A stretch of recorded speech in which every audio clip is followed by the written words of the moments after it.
Excellencies, ladies and gentlemen, dear colleagues, only a few weeks remain before this year comes to an end, and the 1st of January will bring about the new International Year on Biodiversity.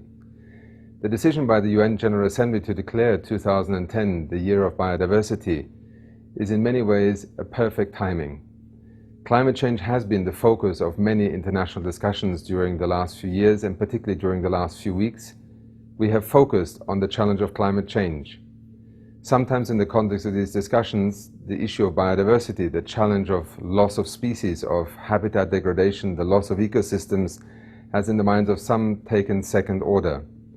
I do not believe that this will eventually turn out to be true, because in the context of climate change, we have also begun to address some of the fundamental services that nature provides us with, not least in terms of our ability to cope with climate change, the concept of ecosystem resilience, the important role of biodiversity, and indeed the vital role that nature plays also in the context of mitigation and adaptation to climate change.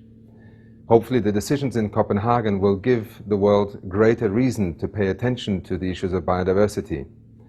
But we know at this point in time that still in the minds of many in the public, but also in governments, in the circles of economic and financial policymakers, the issue of biodiversity conservation, the loss of species, the loss of habitats, has not yet gained the attention and priority that we believe it should have. The work that is currently ongoing in terms of the project on the economics of ecosystems and biodiversity has already provided the Convention on Biological Diversity and many who are working on these issues with some vital facts and analysis. We know that in the run-up to the Conference of the Parties next year, many more reports will be published that will make the link between biodiversity conservation, economic success of nations, and also human well-being. I hope that through the United Nations having declared 2010 the International Year on Biodiversity, we will find the same level of interest and the same level of engagement and the same level of public activity that we have seen in the run-up to the climate conference in Copenhagen. The Biodiversity COP next year in Nagoya presents a unique moment where many of the lessons of recent years, but also the shifting of the paradigm in how we will address biodiversity in the coming decade, will take center stage. We have a great deal more science at our disposal. We have a great deal more understanding also in the public minds about the linkages between human well-being and biodiversity and the healthy ecosystems on which we depend. But our work has not even begun in terms of trying to transform that knowledge into consequences.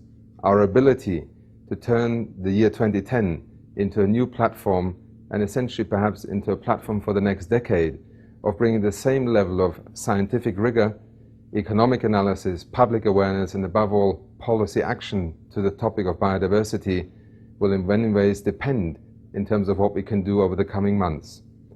In the United Nations Environment Programme, we have committed ourselves to working together through the Convention, but also with all the NGOs, private sector and public entities, to make this year a unique event. Many activities have been planned, many initiatives will be taken, and I'm sure also with the Conference of the Parties planned for next year in Nagoya, we will have a unique moment to draw all of these together. I hope that as you prepare to launch the International Year on Biodiversity, you will see the enormous and wide array of opportunities, of partners and initiatives that can help us realize that objective. I hope that the launch now in Montreal will be a successful one, and we in UNEP look forward to working with all of you during the coming months. Thank you.